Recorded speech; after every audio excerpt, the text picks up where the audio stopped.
Hi everyone. It's been a little while, hasn't it? I admit I have no idea how to begin this. The book, or telling the audience where you've been? Speaking of which, where the have you been? Yeah, okay, that's fair. Let's start with me, I guess. And it's good to see you again, Tilda. It's good to see you too. Yeah, I'm not starting this off with the old upbeat hello and welcome to the punchline. I'm your comic strip critic, followed by a relevant segue into whatever it is that I'm talking about. I don't think I can do that today. I've been gone from the punchline longer than the punchline was active. There's no way I can just jump back into the driver's seat like nothing ever happened. The internet and YouTube and the way that reviews were done is, well, that seems done. Spoonie's gone. Lindsay Ellis is gone. Kyle Calgren doesn't update much anymore. Channel Awesome is a shell of its former self. And the Nostalgia Critic, the guy I created this show to get hired by, now I'm embarrassed to say I was a fan of his. The only people from that 2008 to 2012 era of YouTube that I still follow are Yahtzee Croshaw and Todd in the Shadows, and they have both subtly evolved to keep up with the times. Reviews are dead, long live the video essay. I don't think the way the punchline was done back then could work the same way anymore. And what was I doing while the show was in hibernation? Well, I was living life. Full-time jobs, getting a house, falling in love, playing Dungeons & Dragons, cooking a lot of great food, trying some woodworking, trying some programming, making lots of new friends. I just didn't really have 40 to 60 hours per video for the solo small YouTuber life anymore. Life took me in another direction, and to quote one of the great cartoonists Bill Watterson, I said all I needed to say. Was that a relevant segue? Yep, it was. Speaking of people who retired from semi-public life and then reappeared a long time later, did you guys hear that Bill Watterson came back and collaborated with John Cash to make a new book together? And it actually came out on my birthday this year, so thanks for the birthday gift, gentlemen. I hope you already know who Bill Watterson is. Creator of Calvin and Hobbes, two-time Reuben Award winner, one-time Eisner Award winner, and he delivered the commencement address at Kenyon College, which produced one of my favorite quotes of all time. He's also famously reclusive and has practically vanished from public life since ending Calvin and Hobbes in 1995. He helped with Richard Thompson's Team Cul-de-Sac fundraiser for Parkinson's disease, drew the poster for the documentary Stripped in 2014, in which he gave his first ever audio interview, drew a few Pearls Before Swine panels the same year, and did the poster for the French Angoulême International Comics Festival, where he was awarded the Grand Prix. That sounds like a lot, but it's basically everything we know about what he's done in the 28 years since Calvin and Hobbes ended. I've heard rumors and whispers that he paints a lot, and also that he's willing to throw out his work and start over if it's not perfect.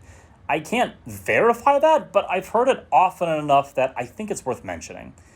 The other name on the project is John Cash, who might not be as immediately familiar as Bill Watterson, but I feel like you've seen this man's influence even if you didn't realize it. Cash is a satirical artist whose work has appeared in the New York Times, Entertainment Weekly, Rolling Stone, the Washington Post, the Wall Street Journal, Forbes, Man Magazine, GQ, and lots of other places. He's also been interviewed for the Smithsonian and the Discovery Channel and has made an appearance or two on Conan O'Brien. If you look at his style, it's immediately recognizable. I feel like I've known this man's work for decades and only now have a name to put to the artist. I sort of get the vibe of your favorite cartoonist's favorite cartoonist from Cash. Joe Q public might not know him as immediately as they do Watterson or Schultz or Davis, but I bet that those guys know him for sure. The cartooning world was hit with a bombshell announcement in February of 2023 when Andrews McMeel Syndication announced that a new book called The Mysteries was being published as the result of a 5-year-long collaborative effort between Watterson and Cash. And it was releasing in October, and speculation immediately began. What was this going to be like? Who was in charge of the project? Was this a continuation of Calvin and Hobbes? People did not ask that one.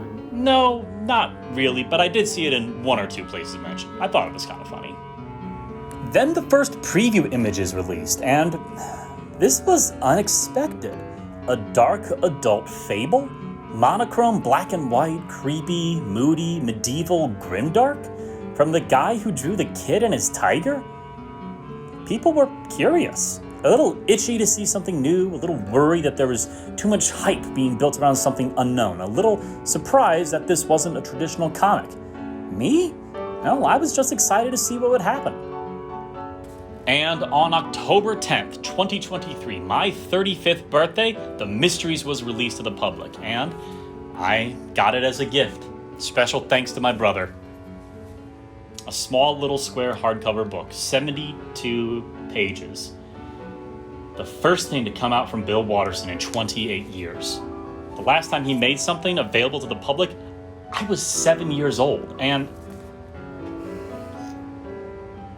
I have no clue how to review this. Is reviewing it even the right move then? You know, that's a fair point, actually. I said earlier that the way reviews are done on YouTube has changed, so I need to change too. Besides, The Mysteries isn't like the material that I used to talk about here on the show. Please elaborate for us. Gladly. In the old days of the Punchline, this is where I'd show off a week or two of strips, which is maybe 4 pages of a 100-page Calvin and Hobbes or Foxtrot or Garfield book. It was a narrow slice of the comic's overall body of work, which could total years or decades or work that's still ongoing. And a lot of comics can be taken on their own in a vacuum each day. Unless I was doing a story arc with something like Attack of the Deranged Killer Mutant Snow Goons, or Prince Valiant, or Garfield's Halloween. Oh no, I just realized that my goddaughters from the Garfield's Halloween video are 11 years old now. But The Mysteries is a lot smaller, and if I showed off a dozen pages from it here, that's a much bigger chunk of the product that I'm putting out for free public consumption. A full 1/6 of it. That'd be like showing off a year and a half of Calvin and Hobbes comics in one video. I can only speak for myself, but I don't want to get into any sort of legal trouble with Andrews McNeil or Watterson and Cashed. But there are some preview images released to the public so you can see the art style. And while I don't want to read the whole thing like a bedtime story either, I'll talk about it enough that I hope you'll be satisfied. This is your last chance to avoid spoilers, folks. If you want to see what this book is about just for yourself, which I do recommend, pause the video, go grab a copy, read it, and then come back. I'll still be here. You ready? Okay, here we go. The Mysteries is... And this is where the script stalled out. I have no earthly clue how to begin talking about this thing. It can't be that difficult. Give it a try. Might as well. Okay. Take one. The Mysteries is a fable about a kingdom plagued by strange, unknown, unseen mysteries. The king sends knights out to capture a mystery, but after years and years of attempts, only one knight comes back, having captured a mystery. The grand reveal and study of the mystery happens with much pomp and circumstance, but ultimately feels kind of underwhelming to the people. Life goes on, the people adjust and lose respect for the mysteries until the end of the cosmos and all reality, and the mysteries are all that's left. The end. The Mysteries is a bunch of pretentious navel-gazing that doesn't say anything meaningful and expects the audience to do all the work for it.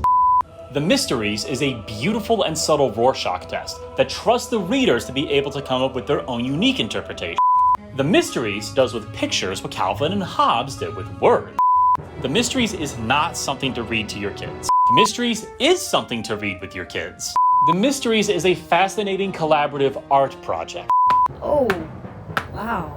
I considered throwing the script out and just improvising the rest of it. Just stream of thought, train of consciousness, no plans, just go completely off the rails. I still might. I don't know what to do with this thing here.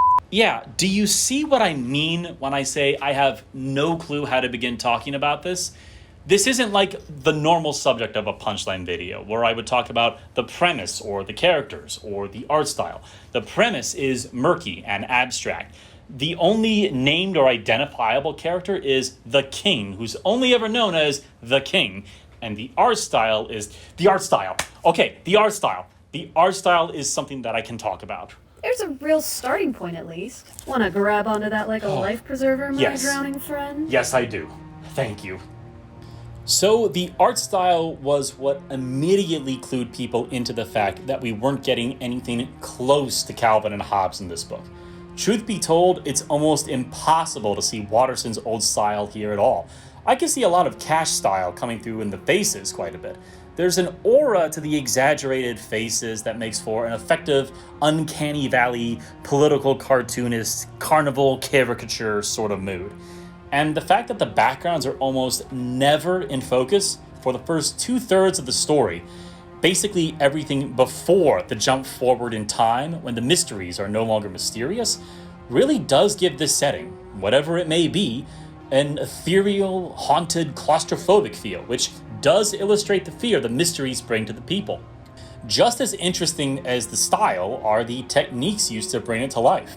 When the preview panels were released in May or so, I presumed they were ink on paper or charcoal rubbings, something like that. But the reality is far more complex and interesting. Andrews McMeel Publishing actually released a video on YouTube starring John Cash and, incredibly, Bill Watterson himself.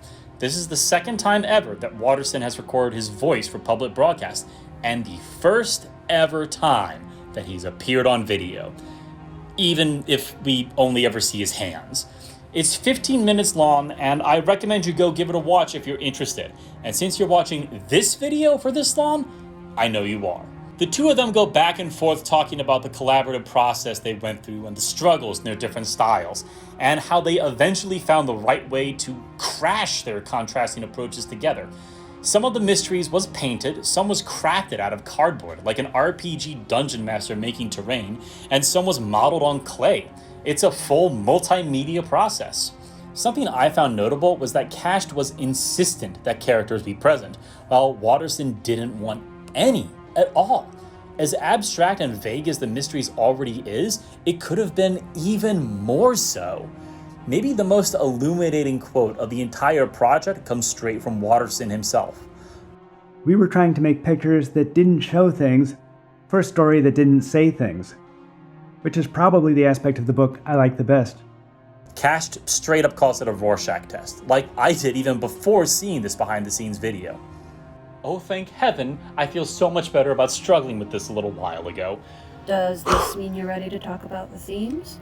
Not 100% ready, but I kind of have to be, and I should just give it a go, because this is going to be different for everybody. I'm going to have my own unique perspective, and you will too, but I can't keep delaying forever, and I think I actually do have a rather unique perspective on this. Oh boy, okay, here we go. So since the nature of the mystery is never revealed and never meant to be revealed, it's up to each person to come up with what they think it is. And you will come up with something. Your subconscious won't let you not. Is it a bear? Or a magical beast? Or an enemy soldier? Or some magical trinket? Is it something more abstract, like mortality or death or entropy? For me, the mystery was pretty abstract and conceptual. The actual thing inside the cage doesn't matter. It's what it represents.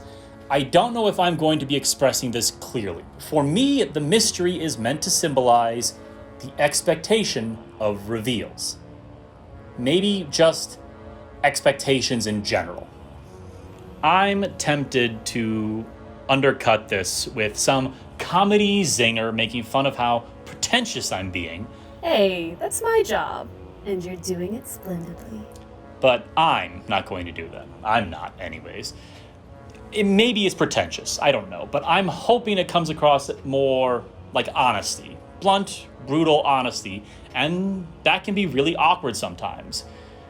But what I do know is that the in-universe story of the king and the knight and the thing that they brought back is something that I personally cannot separate from the real-world meta-narrative of Bill Watterson returning after 28 years, and all the expectations that people wanted with him coming back.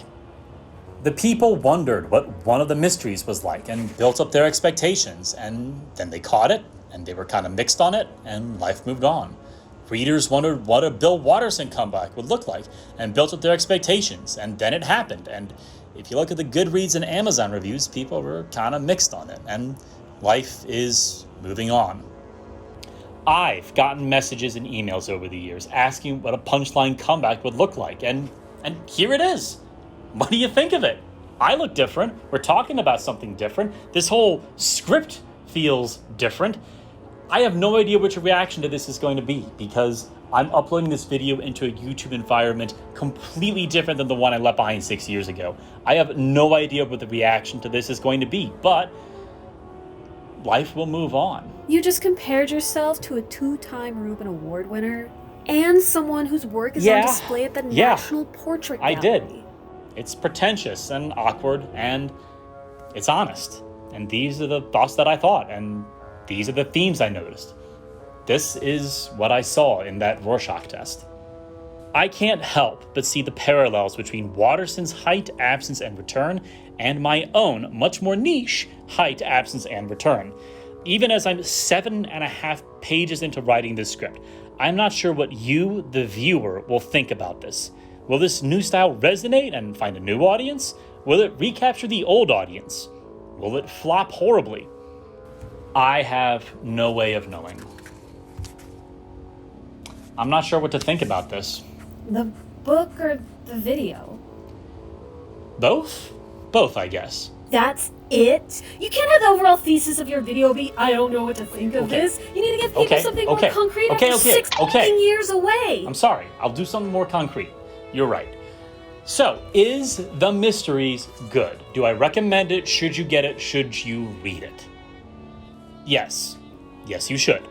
As tempted as I am to give you a more universal hypothesis as to what the mystery in the cage is, I don't think you should turn to me for guidance in that regard.